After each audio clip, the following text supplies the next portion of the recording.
ট্রাম্পের সমর্থন আদায়ে যুক্তরাষ্ট্র সফরে নরেন্দ্র মোদি।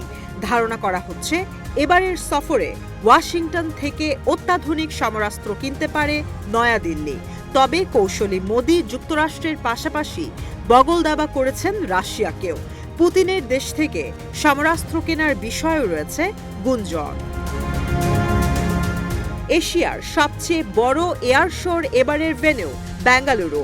৪২,০০০ বর্গ কিলোমিটার এলাকায় সমরাস্ত্র প্রদর্শন করবে ৯ শতাধিক প্রতিষ্ঠান, যার মধ্যে ১৫০টি ভিনদেশি। এয়ার শো এর অন্যতম বড় অংশগ্রহণকারী রাশিয়া। অ্যারো ইন্ডিয়ায় রুশ প্রতিষ্ঠানগুলো প্রদর্শন করবে ৫০০র বেশি সামরিক সরঞ্জাম। ইতোমধ্যে প্রদর্শনীকে কেন্দ্র করে ভারতকে অস্ত্র কেনার আহ্বান জানিয়েছে রুশ প্রতিরক্ষা মন্ত্রণালয়। তালিকায় রয়েছে সুখোই 57 ফাইটার জেট, যুদ্ধ বিমানের ইঞ্জিন ও বিভিন্ন মিসাইল। নবভারত টাইমসের প্রতিবেদন বলছে, প্রথমবারের মতো ভারতের এরিয়াল শোতে সুখোয়ের অত্যাধুনিক যুদ্ধবিমানটি প্রদর্শন করতে যাচ্ছে রাশিয়া।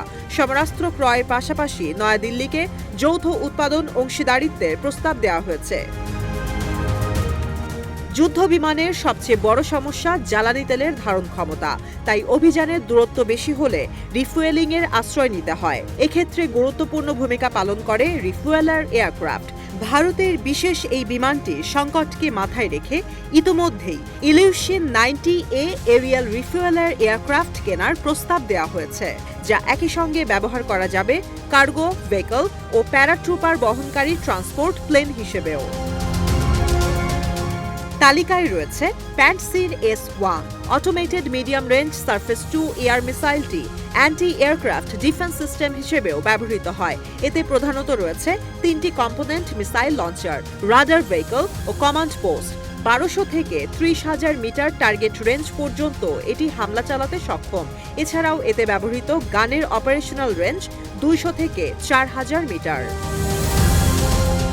তালিকার সবশেষ অবস্থানে রয়েছে KH-69 subsonic air launched cruise মিসাইলটি KH-59 এর অত্যাধুনিক সংস্করণ। মিসাইলটির টার্গেট রেঞ্জ ৪০০ কিলোমিটার। এছাড়াও শত্রুপক্ষের রাডার সিস্টেমকে ফাঁকি দেওয়ার সক্ষমতা রাখে এটি।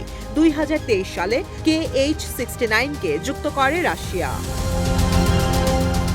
ধারণা করা হচ্ছে, ট্রাম্পকে মনস্তাত্ত্বিকভাবে চাপে রাখতেই রাশিয়ার সঙ্গে সমরাস্ত্র কেনা নিয়ে আলোচনা চালাচ্ছে ভারত। তবে মোদির পদক্ষেপকে আগুন নিয়ে খেলার সঙ্গে তুলনা করছেন বিশ্লেষকরা।